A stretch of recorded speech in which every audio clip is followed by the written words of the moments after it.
Todos estavam prontos para as nossas férias anuais quando minha irmã disse para minha filha: Por favor, você pode voltar rapidinho para dentro de casa?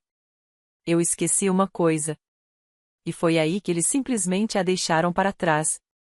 Quando chegamos ao aeroporto, procurei pela minha filha e foi nesse momento que minha irmã deu uma risadinha debochada e disse: Bom, a sua filha estava sendo preguiçosa e nosso voo estava prestes a atrasar, então tivemos que correr. Minha mãe acrescentou: Apenas volte para sua filha e cuide da casa. Somos gente demais para essa viagem. Meu pai gritou: Cai fora. A gente não te quer aqui. Some da minha frente. Enquanto todos riam, eu saí correndo de volta para casa, onde minha filhinha de 4 anos estava. E o que eu fiz depois com todos eles acabou deixando-os sem teto. Meu nome é Ana, tenho 32 anos e sou mãe solo da garotinha mais preciosa do mundo, minha filha Lily, que tinha 4 anos na época em que tudo aconteceu. Deixa eu te dar um pouco de contexto primeiro. Minha família sempre foi complicada. Meus pais, Edward e Marion, sempre tiveram filhos favoritos e, infelizmente, eu nunca estive entre eles. Minha irmã Caroline, 2 anos mais velha do que eu, sempre foi a filha de ouro desde que nasceu. Ela se casou aos 25 com o namorado da faculdade, Jonathan, e juntos têm 2 filhos, Brandon, de 8 anos, e Sofia, de 6. Meu irmão mais novo, Benjamin, de 28, é casado com Ashley e eles têm um menininho de 3 anos chamado Tyler. Todos os anos, a família inteira faz uma grande viagem de Natal juntos. Isso começou quando meus avós ainda eram vivos e, mesmo depois que eles faleceram, meus pais continuaram a tradição. Naquele ano, 2022, estávamos planejando passar 10 dias em Maui. Meus pais são donos de uma construtora de sucesso que meu pai herdou do meu avô, e sempre bancam metade dos custos dessas viagens como presente de Natal para a família. Agora, aqui começa a parte complicada. Sou mãe divorciada. Meu ex-marido, Mark, foi embora quando Lily tinha apenas 2 anos, dizendo que não estava pronto para assumir responsabilidades. Ele paga uma pensão mínima, e só quando quer, o que não acontece com frequência. Trabalho como enfermeira em um hospital local, fazendo plantões longos para pagar as contas.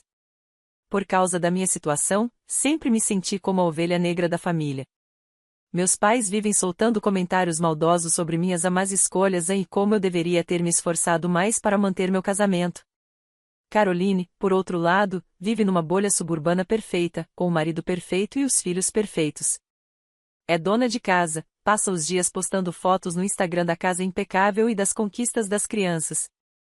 Desde que casou nunca trabalhou um único dia, e adora me lembrar da sorte que teve de encontrar um bom provedor. Benjamin trabalha com tecnologia e ganha bem, então ele e Ashley estão sempre viajando e aproveitando a vida. Nas semanas que antecederam a viagem para o Havaí, eu estava realmente animada. Lily não parava de falar sobre ir à praia e ver golfinhos. Fiz vários plantões extras para juntar dinheiro para passeios e lembrancinhas. Meus pais tinham dito que todos deviam estar prontos às 6 da manhã em ponto, no dia 20 de dezembro, já que o voo era às 10 horas e eles queriam chegar cedo ao aeroporto. Na manhã do dia 20, acordei às 4h30 para arrumar Lily e a mim mesma.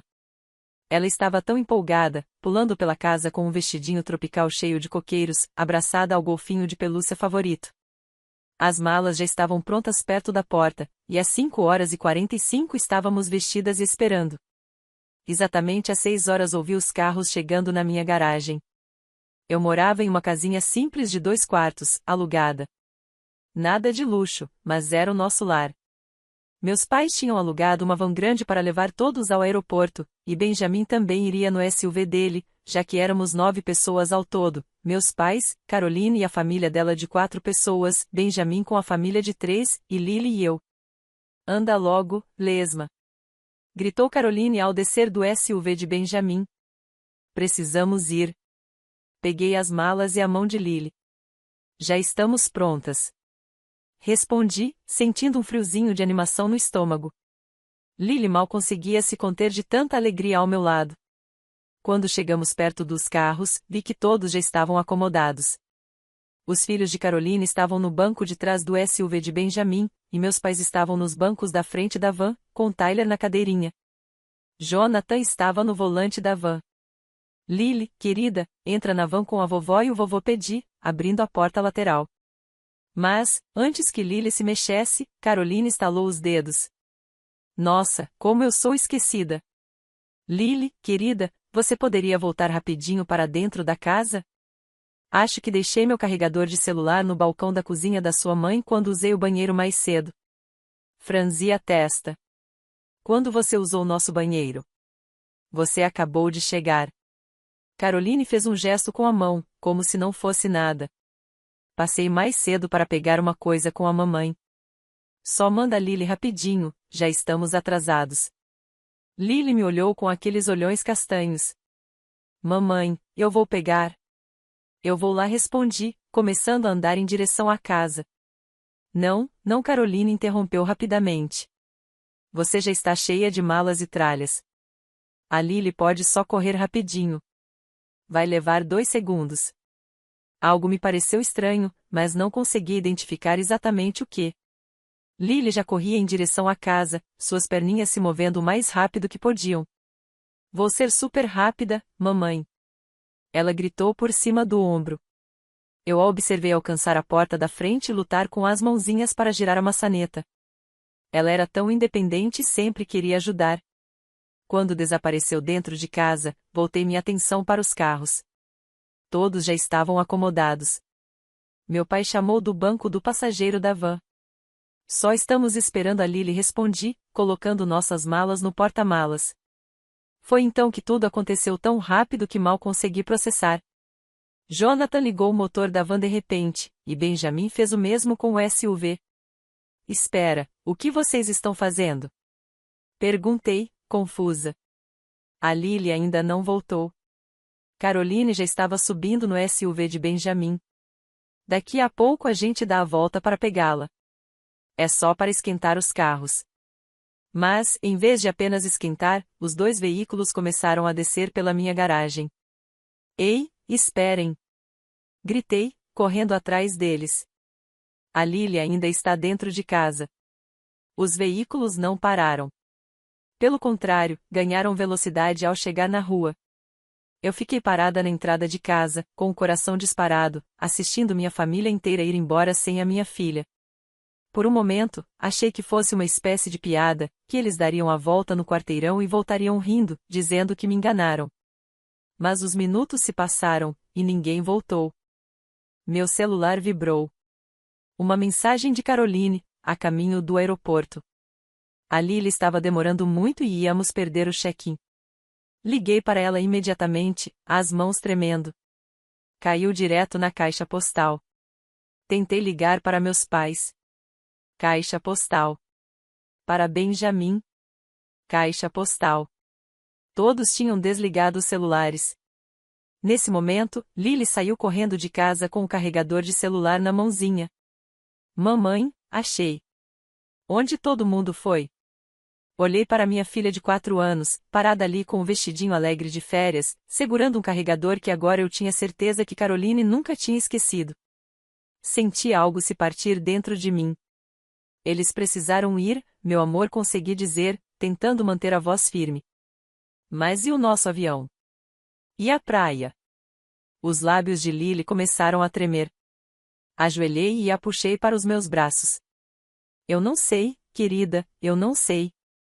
Voltamos para dentro de casa, e eu tentei ligar para todos de novo. Nada. Eu estava em choque total. Não conseguia acreditar que minha família realmente tinha nos deixado para trás. Já tinham sido cruéis antes, mas nunca desse jeito. Nunca envolvendo a Lily. Cerca de 1 hora depois, meu celular finalmente tocou. Era minha mãe. Alô? Atendi imediatamente. Ana, já estamos no aeroporto, disse ela, com aquele tom frio e indiferente que usava quando estava irritada. Mãe, que diabos aconteceu? Vocês deixaram a Lily para trás. Não use esse tipo de linguagem comigo, mocinha. Estávamos atrasados e a Lily estava demorando uma eternidade para achar aquele carregador. Ela ficou menos de 5 minutos lá dentro. Pois parecia uma eternidade. Nosso voo já estava embarcando quando chegamos. Fiquei sem palavras.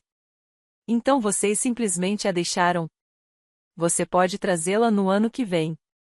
Este ano já tem gente demais de qualquer forma. As acomodações vão estar apertadas. Gente demais? Repeti, minha voz subindo. Ela é sua neta. Não seja tão dramática, Ana. Não é como se estivéssemos abandonando-a. Você é a mãe dela, pode cuidar dela. Foi quando ouvi a voz de Caroline ao fundo. Acho que minha mãe colocou no viva voz, porque de repente eu conseguia ouvir todos. É a Ana?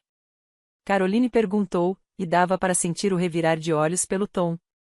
Diz para ela que a Lily estava sendo preguiçosa mesmo. Ela estava muito devagar e nosso voo ia atrasar. Tivemos que correr. A Caroline tem razão, disse minha mãe. Só fique em casa com sua filha enquanto estamos fora. Já tem gente demais nessa viagem mesmo.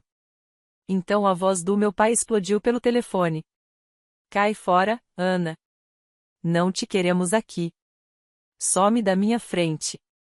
E eu podia ouvir todos rindo no fundo. Rindo?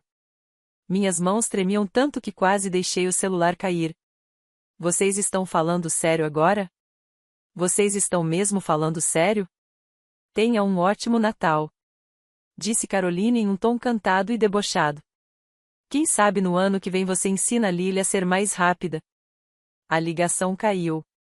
Eu estava sentada no sofá, encarando meu celular, com a Lily encolhidinha ao meu lado, perguntando por que todo mundo ria tão alto no telefone e quando a gente ia alcançá-los. Como você explica para uma criança de 4 anos que toda a família dela simplesmente a abandonou para ir de férias? Como dizer que as pessoas que deveriam amá-la incondicionalmente decidiram que ela não valia a espera de mais 5 minutos? Contei para Lily que tinha dado um problema nas passagens do avião e que a gente teria que fazer as nossas próprias férias especiais. Ela ficou decepcionada, claro, mas mostrou aquela resiliência que só criança tem. No fim, tivemos um Natal maravilhoso, só nós duas. Tirei folga do trabalho e fizemos várias atividades divertidas na cidade. Fomos ao zoológico, ao museu infantil, patinamos no gelo. Fiz tudo ser mágico para ela, porque era isso que ela merecia. Mas, por dentro, eu estava planejando. Veja, aqui está o que minha família não sabia sobre mim, o que nunca se importaram em descobrir porque estavam ocupados demais me tratando como o fracasso da família. Nos últimos 3 anos, enquanto trabalhava como enfermeira e lutava como mãe solo, eu vinha fazendo cursos online no meu tempo livre. Cursos de negócios, de imóveis, de investimentos. Eu estava determinada a construir uma vida melhor para mim e para Lily, e vinha trabalhando silenciosamente nesse objetivo. Além disso, quando meu avô faleceu 5 anos antes, ele me deixou algo que ninguém mais sabia. Ele sempre teve um carinho especial por mim, porque eu lembrava ele da própria mãe, minha bisavó. No testamento, ele deixou para mim um fundo fiduciário que só poderia ser acessado quando eu completasse 30 anos. 2 anos antes desse episódio, atingi esse marco e de repente tinha $150 mil à minha disposição. Nunca contei à minha família sobre esse dinheiro, porque sabia que tentariam tomar de mim ou ficar me pedindo empréstimos o tempo todo. Em vez disso, investi com cuidado, seguindo os conselhos de um consultor financeiro que conheci no hospital. Quando aconteceu o incidente do Havaí, aqueles 150 mil já tinham virado quase 200 mil. Mas aqui está a parte crucial, a peça de informação que tornaria minha vingança possível. O negócio de construção dos meus pais, do qual eles tanto se orgulhavam, estava afundando. Eu sabia porque vim ajudando meu pai com a contabilidade no último ano. Ele tinha me pedido ajuda já que eu era boa com números e ele andava com problemas de caixa. O que descobri foi que a empresa estava sangrando dinheiro. Eles tinham se comprometido demais em projetos grandes e 2 clientes importantes não haviam pago. Estavam até o pescoço em dívidas, e o que os mantinha de pé era apenas a valorização dos bens que possuíam. Meus pais tinham 3 propriedades, a casa da família, onde moravam, uma cabana de férias no interior, e um imóvel no centro da cidade comprado como investimento para aluguel. Todos tinham hipoteca, mas ainda assim havia bastante patrimônio neles. E aí vem a parte interessante. O imóvel no centro ficava em uma área que estava se valorizando rapidamente, mas meus pais eram péssimos administradores. Tinham inquilinos problemáticos que atrasavam o aluguel e o imóvel estava caindo aos pedaços porque eles eram mão de vaca demais para pagar manutenção de verdade. Eu até já tinha sugerido ao meu pai algumas vezes que vendesse o imóvel para estabilizar as finanças da empresa, mas ele sempre me ignorava. Você não entende de negócios, Ana dizia. Esse imóvel ainda vai valer uma fortuna. Pois bem, esse dia tinha chegado, e ele nem sabia. Enquanto minha família curtia 10 dias no Havaí, postando fotos de jantares na praia e coquetéis ao pôr do sol, eu estava em casa com a Lily, discretamente colocando meu plano em prática. Primeiro, fiz uma pesquisa detalhada sobre o imóvel do centro. Analisei vendas comparáveis na região, pedi orçamentos de reforma e calculei o retorno potencial. O imóvel estava alugado por $1.200 ao mês para inquilinos que já estavam 6 meses atrasados. Mas, com reformas, poderia facilmente render $2.500 de aluguel ou ser vendido por 320 mil. Depois, pesquisei sobre a cabana de férias. Era um bom imóvel, mas meus pais quase não usavam e saía caro manter. Cabines semelhantes na região estavam sendo vendidas por cerca de 180 mil. A casa da família era a joia da coroa. Uma bela residência de 4 quartos em um bairro valorizado. Meus pais tinham comprado por $85 mil 30 anos atrás. Agora valia cerca de 450 mil. E o que tornava tudo isso possível era o fato de meus pais serem antiquados nos negócios. Tudo ainda era feito no fio do bigode, sem contratos formais. A contabilidade era péssima e eles não faziam ideia do valor real de mercado ou de como planejar financeiramente. Além disso, e isso era fundamental, meu pai estava cada vez mais preocupado com a situação. Pouco antes da viagem, ele me disse: Ana, se alguém aparecesse e oferecesse comprar a empresa e assumir nossas dívidas, eu talvez aceitasse. Esse estresse está me matando. Foi aí que me deu a ideia. Mas primeiro eu precisava lidar com as consequências imediatas do que tinha acontecido. Os dias seguintes à partida deles foram alguns dos mais difíceis da minha vida. Não apenas pela traição, mas porque eu precisava ver a Lily processar tudo aquilo. Crianças são incrivelmente perceptivas, mesmo quando a gente tenta protegê-las. A Lily sabia que algo estava errado. Continuava perguntando quando íamos pegar o avião e por que a vovó e o vovô tinham ido embora sem se despedir direito. Ela começou a ter pesadelos com a ideia de ser deixada para trás, acordando de madrugada chorando e perguntando se eu também ia desaparecer. Precisei levá-la a uma psicóloga infantil, a doutora Álvares, para ajudá-la a lidar com o trauma do abandono. Na primeira sessão, a doutora explicou que o que tinha acontecido com a Lily era uma forma de abuso emocional, usar uma criança como peça em conflitos de adultos e excluí-la deliberadamente de atividades familiares poderia causar efeitos psicológicos duradouros. O fato de terem feito ela participar do próprio abandono, pedindo que voltasse para dentro de casa, é particularmente cruel, me disse em particular. Vai levar tempo até que ela recupere o senso de segurança. Cada sessão custava $150, 2 vezes por semana. Dinheiro que eu mal podia gastar com meu salário de enfermeira, mas a saúde mental da Lily não era negociável. Cada dólar que eu investia na terapia dela era mais um ponto marcado contra minha família no balanço mental que eu vinha fazendo. Nesse período, também precisei enfrentar as consequências sociais. Nossa cidade era pequena, as notícias corriam rápido, e logo todo mundo soube do que tinha acontecido no aeroporto. Algumas pessoas foram solidárias, outros pais ficaram horrorizados, dizendo que não conseguiam imaginar fazer algo assim com uma criança. Mas houve também quem insinuasse que devia haver mais coisa nessa história, porque a boa família Collins jamais abandonaria uma menina de 4 anos sem motivo. O grupo de amigas da Caroline, em especial, começou uma campanha de cochichos, sugerindo que eu estava exagerando e me fazendo de vítima. Algumas tiveram até a audácia de insinuar que talvez a Lily tivesse se comportado mal naquela manhã, como se qualquer atitude de uma criança de 4 anos pudesse justificar o que aconteceu. A pior parte era encontrar pessoas no mercado ou na pré-escola e ouvir: "E aí, como foi o Havaí?" Via as fotos lindas no Facebook. E lá ia eu explicar de novo e de novo que fomos deixadas para trás. Toda vez que eu contava a história, via as expressões mudarem conforme entendiam o que realmente tinha acontecido. Alguns ficavam horrorizados. Outros claramente não acreditavam. E alguns poucos pareciam pensar que eu devia ter feito algo para merecer. Enquanto isso, minha família enchia as redes sociais com postagens sobre as férias maravilhosas. Fotos de pores do sol tropicais, jantares caros, meus sobrinhos construindo castelos de areia, meus pais sorridentes em camisas havaianas combinando. Caroline postou uma foto particularmente revoltante de todas as crianças juntas em uma luau, com a legenda: "Tempo em família é o melhor tempo." Tão grata por essas memórias preciosas. #blessed, #familyfirst, #Havaí. Eu tirei print de cada postagem. Salvei todas as fotos. Estava construindo uma linha do tempo, uma documentação do comportamento cruel deles. Enquanto a Lily tinha pesadelos por medo de ser abandonada, eles postavam sobre serem abençoados e sobre a família em primeiro lugar. O ponto de virada veio cerca de 3 semanas depois que eles voltaram. Lily estava brincando com seu aviãozinho de brinquedo quando começou a chorar. "Mamãe, eu fui má?" perguntou entre lágrimas. "Foi por isso que eles me deixaram." Me ajoelhei e segurei seu rostinho entre as mãos. "Lily, escuta com muita atenção. Você não foi má. Você não fez nada errado. Às vezes, os adultos fazem escolhas terríveis, e isso foi sobre eles, não sobre você. Você é a menininha mais maravilhosa do mundo, e quem não consegue ver isso não merece estar na sua vida." "Mas eu amo a vovó e o vovô", ela sussurrou. "Eu sei que você ama, meu bem.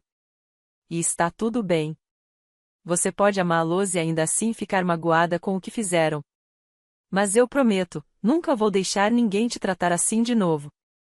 Naquela noite, depois que Lily finalmente adormeceu, sentei à mesa da cozinha com um caderno e comecei a anotar tudo o que sabia sobre os negócios e a situação financeira dos meus pais. Cada conversa que eu tinha escutado, cada documento que ajudei a organizar, cada detalhe sobre as propriedades e as dívidas deles. Também comecei a pesquisar. Passei horas na internet consultando registros de imóveis, licenças de negócios, avaliações de impostos e documentos financeiros públicos. Criei planilhas detalhando os bens, as dívidas e os problemas de fluxo de caixa. Pesquisei vendas comparáveis de propriedades e empresas na região. O que descobri era ainda pior do que eu imaginava. Meus pais não estavam apenas com dificuldades financeiras, estavam à beira de um colapso total. A viagem ao Havaí tinha sido financiada com um empréstimo feito contra a casa da família. Eles haviam estourado vários cartões de crédito e estavam atrasados em diversos pagamentos de empréstimos empresariais. O imóvel do centro da cidade já estava em processo de execução hipotecária, algo que eles aparentemente vinham escondendo do resto da família.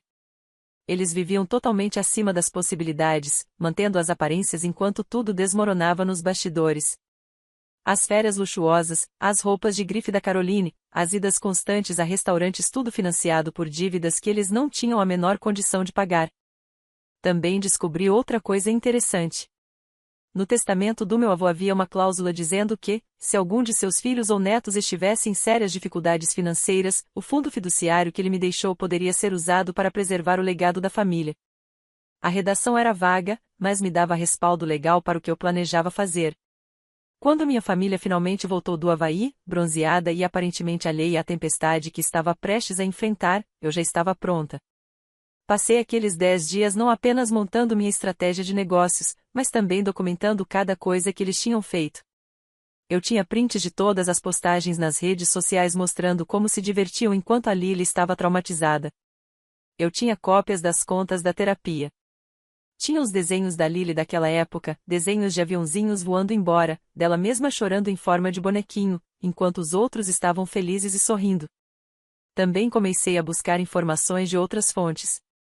Liguei para a vizinha da Caroline fingindo querer saber sobre a correspondência deles e descobri que Caroline e Jonathan andavam brigando por dinheiro antes da viagem. Conversei com clientes antigos dos meus pais e soube que vários reclamavam de atrasos e má qualidade nas obras, problemas que estavam afastando negócios. O mais importante é que eu estava construindo relacionamentos com potenciais investidores e parceiros. O consultor financeiro que me ajudava com a herança me apresentou a investidores imobiliários interessados em propriedades em dificuldades. Conheci 3 consultores especializados em reestruturação de empresas de construção. Até procurei alguns ex-funcionários do meu pai que tinham saído por causa da má gestão dele. Quando eles voltaram, eu já tinha um retrato completo da situação financeira da família, uma rede de profissionais prontos para executar o plano e, acima de tudo, a determinação fria para seguir adiante. Na semana seguinte, montei uma proposta de negócios detalhada. Calculei exatamente quanto a construtora devia, quanto os bens valiam e o que seria necessário para torná-la lucrativa de novo. Então comecei a fazer ligações. Lembra que mencionei que eu tinha feito cursos de negócios? Pois um deles era sobre investimento imobiliário, e nele conheci várias pessoas do setor imobiliário e de construção. Recorri a alguns desses contatos e formei um grupo de investidores. Minha proposta era a seguinte: o grupo compraria a construtora dos meus pais e todos os seus ativos. Nós quitaríamos todas as dívidas, pagaríamos um valor justo pela parte deles e assumiríamos as operações. Os investidores teriam um bom retorno, a empresa seria administrada de forma profissional e voltaria a dar lucro, e meus pais ficariam livres das dívidas, com dinheiro suficiente para se aposentarem com conforto. Era uma situação ganha-ganha exceto por um pequeno detalhe: eu seria sócia administradora do grupo de investidores, o que significava que eu passaria a controlar e ser dona de tudo que meus pais haviam passado a vida construindo. Eu sabia que podia tornar a empresa lucrativa. O negócio em si era sólido, só precisava de gestão financeira adequada e práticas modernas. Os imóveis estavam subvalorizados e poderiam ser otimizados. E eu tinha a educação e as habilidades para fazer isso acontecer. No dia anterior à volta deles, já tinha tudo pronto. Compromissos firmados com investidores, toda a papelada preparada e inspeções e avaliações agendadas para os imóveis. Quando meus pais chegaram de férias, relaxados e sorridentes, encontraram em casa uma carta registrada com uma proposta de negócios oficial. A primeira ligação que recebi do meu pai foi explosiva. Que diabos é isso, Ana? Ele gritou no telefone. É uma proposta de negócios, pai. Você mesmo disse que talvez tivesse interesse se alguém assumisse as dívidas e comprasse sua parte. Eu não quis dizer você. Nem quis dizer vender tudo. Bem, os negócios e as propriedades estão todos interligados financeiramente. É tudo ou nada. O que meus pais não sabiam era que a situação estava ainda pior do que antes da viagem. Enquanto estavam fora, um credor havia antecipado os prazos de pagamento, e outro cliente tinha aberto um processo judicial por causa de uma obra mal feita. Eles estavam diante de uma falência em menos de 6 meses. A oferta que eu apresentava quitava todas as dívidas, dava a eles $200 mil em dinheiro vivo e ainda a chance de sair limpos. Na situação deles, era sinceramente a melhor opção. Mas eles estavam furiosos justamente por vir de mim. Você está tentando roubar tudo que construímos. Minha mãe gritou na nossa primeira reunião presencial. Estou tentando salvar vocês da falência, respondi com calma. Ou aceitam essa oferta ou perdem tudo quando os credores baterem na porta. Essas são as opções. Caroline, que estava na reunião para apoiar nossos pais, quase explodiu. Isso é um absurdo. Você não pode simplesmente aparecer e tomar o negócio da família. Na verdade, posso sim. É uma transação legítima. Tenho investidores, tenho financiamento e tenho um plano sólido para tornar a empresa lucrativa. O que estou oferecendo é valor de mercado justo. Valor de mercado segundo quem? Benjamin rebateu. Eu deslizei cópias de avaliações profissionais pela mesa. Segundo laudos oficiais feitos por avaliadores credenciados. A sala ficou em silêncio quando todos viram os números. Isso não pode estar certo, murmurou alguém. Isso não pode estar certo, murmurou meu pai. O imóvel do centro vale $320 mil, confirmei. Localização privilegiada em um bairro em processo de valorização. Vocês estão alugando por $1.200 por mês para inquilinos que nem pagam em dia. Com algumas reformas, eu consigo $2.500 por mês facilmente. E a cabana vale $180 mil? Perguntou minha mãe. Segundo 3 avaliações independentes, sim. Eles ficaram ali, encarando os papéis, provavelmente calculando pela primeira vez em anos exatamente o que tinham contra o que deviam. Preciso de tempo para pensar nisso, disse finalmente meu pai. Vocês têm 72 horas, respondi. Depois disso, a oferta expira e terão que lidar sozinhos com os credores. Isso foi numa quinta-feira. No sábado de manhã, eu já tinha o contrato assinado. Eles não tinham escolha. Quando o contador deles revisou os livros e confirmou que a falência era iminente sem algum tipo de intervenção, a realidade caiu sobre eles. Podiam aceitar minha proposta e sair com alguma coisa, ou perder tudo em questão de meses. A transição levou cerca de 60 dias. Nesse período, tive que aguentar o assédio constante de Caroline e Benjamin, furiosos porque a herança deles simplesmente tinha evaporado.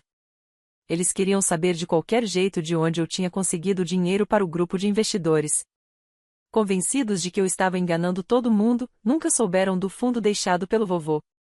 Para eles, eu apenas havia conseguido convencer investidores a me apoiar, o que, em parte, era verdade.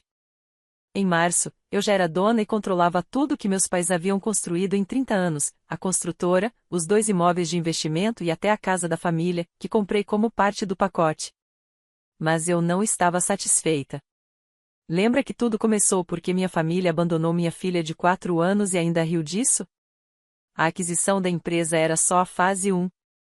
A fase 2 era pessoal. A casa da família sempre foi o orgulho dos meus pais. Foi onde Caroline e Benjamin cresceram, onde aconteciam todas as reuniões de família, onde meus avós viveram seus últimos anos. Era carregada de memórias e representava tudo pelo que meus pais tinham trabalhado. Dei a eles 30 dias para encontrar outra moradia. Você não pode nos expulsar da nossa própria casa, chorou minha mãe. Não é mais a casa de vocês, respondi. Agora é minha. Estou dando 30 dias, o que já é bem mais generoso do que vocês deram a Lily, quando a deixaram com 0 segundos de aviso no aeroporto. Isso é completamente diferente. É mesmo? Vocês abandonaram a própria neta sem pensar 2 vezes. Agora sabem como é ser deixados para trás. Eles acabaram alugando um pequeno apartamento do outro lado da cidade. A cabana foi vendida para um dos meus investidores, e eles tiveram que assistir estranhos ocupando o antigo refúgio de fim de semana. O imóvel do centro foi reformado e hoje rende $2.800 por mês, com lista de espera de inquilinos. A construtora levou uns 8 meses para ser recuperada, mas agora é lucrativa e está crescendo. Contratei uma gerente administrativa de verdade, implementei práticas modernas de contabilidade e comecei a pegar projetos de maior valor. Estamos com a agenda cheia para o próximo ano. Mas a verdadeira satisfação veio da mudança na dinâmica familiar. Caroline e Jonathan planejavam herdar a empresa.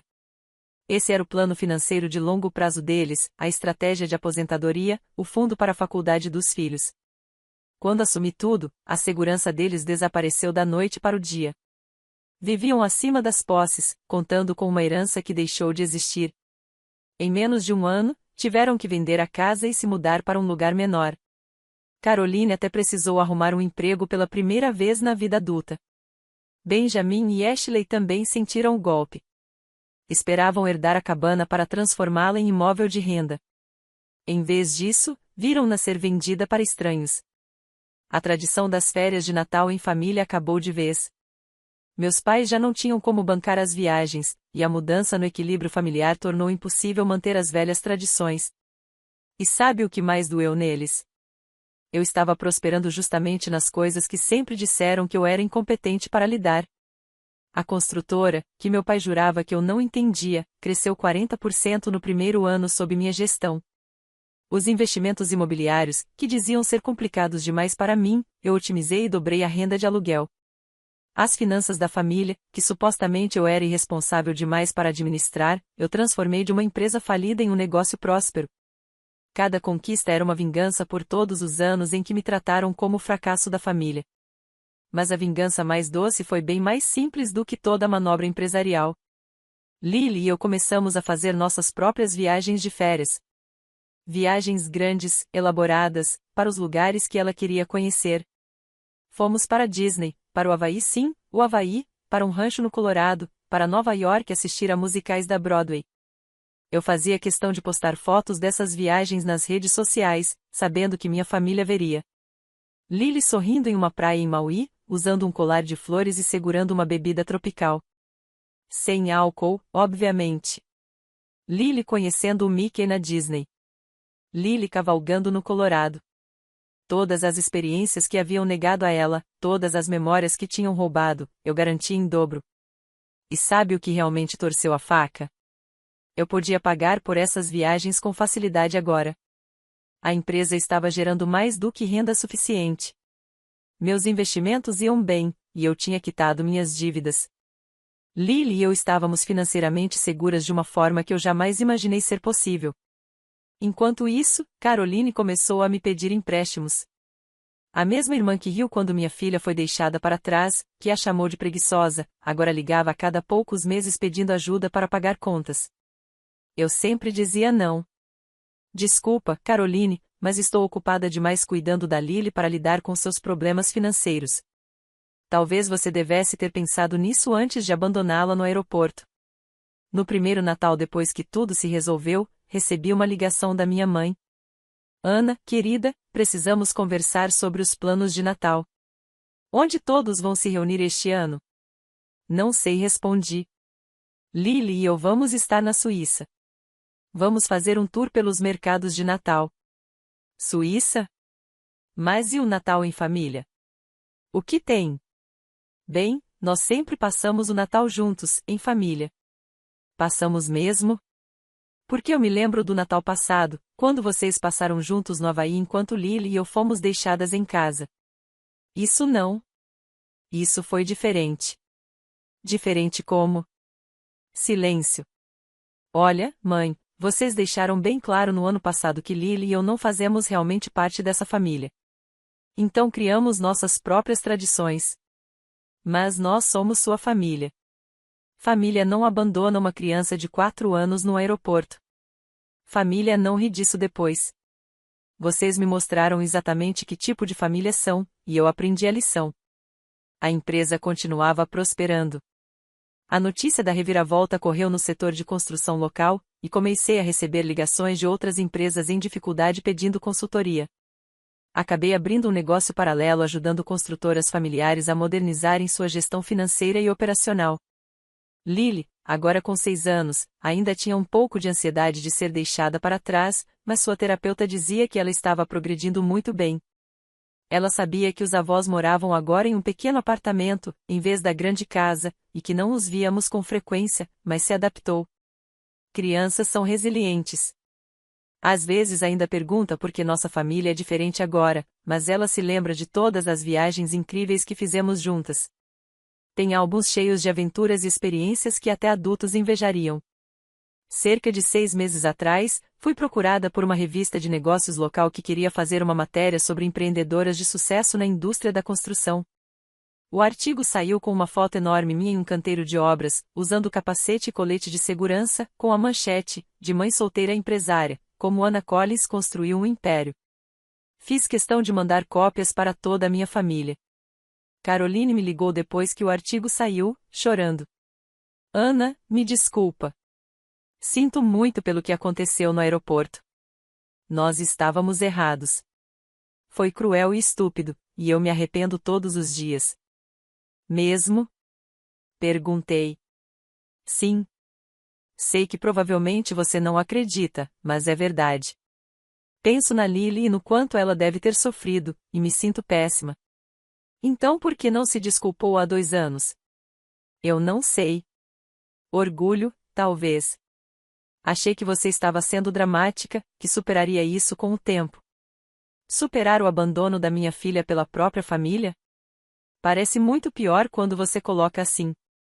Porque foi exatamente assim, Caroline. Foi exatamente tão ruim. Ela ficou em silêncio por um momento. Há alguma forma de consertar isso? Alguma maneira de fazer as coisas voltarem ao normal? Pensei a respeito. De verdade. Por alguns segundos, considerei a possibilidade do perdão, de reconstruir os laços, de deixar Lily ter de volta sua família estendida. Mas então me lembrei da risada deles no fundo quando meu pai me mandou sumir. Me lembrei de Caroline chamando minha filha de 4 anos de preguiçosa. Me lembrei da Lily parada na entrada de casa, com seu vestido de férias, perguntando para onde todos tinham ido. Não respondi finalmente. Não existe forma. Ana, por favor. Sabe qual é a parte engraçada, Caroline? Se vocês tivessem pedido desculpas imediatamente, se tivessem ligado do Havaí dizendo, estamos muito arrependidos, cometemos um erro terrível, vamos compensar a Lily, talvez as coisas fossem diferentes. Mas vocês dobraram a aposta. Foram embora. Deixaram claro que achavam que minha filha era descartável. Nós não achávamos isso. Suas ações mostraram o contrário. E agora precisam viver com as consequências. Mas nós somos família. Não. Lily e eu somos família.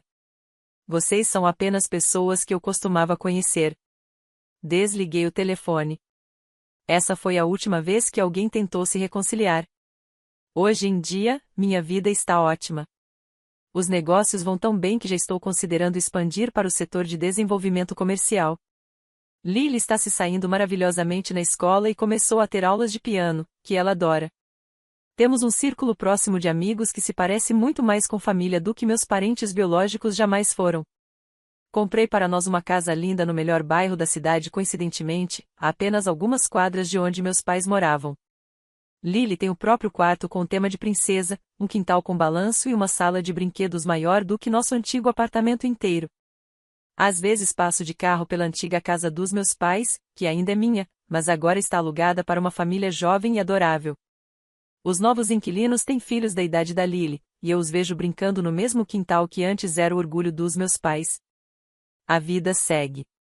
A construtora do meu pai continua crescendo sob a minha gestão. Não deixa de ser irônico que a filha a quem ele mandou assumir administre melhor a obra da vida dele do que ele próprio. No mês passado, recebi um convite para a festa de aniversário do filho da Caroline, o Brandon. Estava endereçado a Anna e Lily Collins, com um bilhete atrás: sentimos a falta de vocês duas. Por favor, considerem vir. Joguei no lixo sem mostrar para Lily.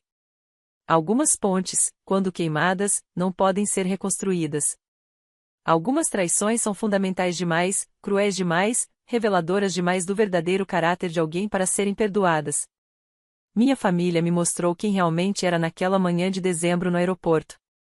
Mostraram que o amor deles era condicional, que a lealdade era superficial e que os laços familiares eram mais fracos do que a própria conveniência. Em troca, mostrei o que acontece quando você subestima a filha que sempre consideraram um fracasso. Lily e eu já estamos planejando nossa próxima grande aventura, uma viagem ao Japão na primavera para ver as flores de cerejeira.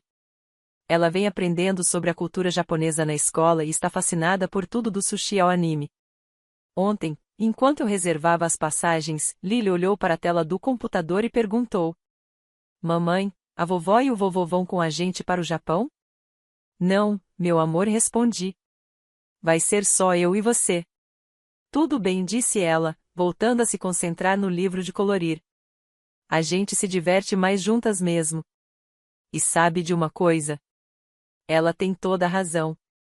Às vezes, a melhor vingança não são esquemas elaborados nem manobras calculadas de negócios.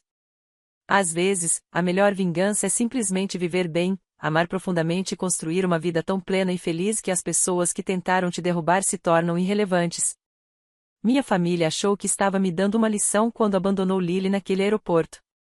Mas, na verdade, me ensinou que sou mais forte, mais inteligente e mais capaz do que jamais acreditaram. Eles perderam uma filha, uma irmã, uma neta e uma sobrinha. Eu ganhei um império, segurança financeira e a certeza inabalável de que Lily e eu podemos enfrentar qualquer coisa que a vida nos trouxer. No fim, acho que fiquei com o melhor negócio. E toda vez que olho para Lily feliz, confiante, segura de que sua mãe nunca vai abandoná-la, sei que tudo o que fiz valeu a pena. Eles a deixaram para trás uma vez. Nunca terão a chance de fazer isso de novo.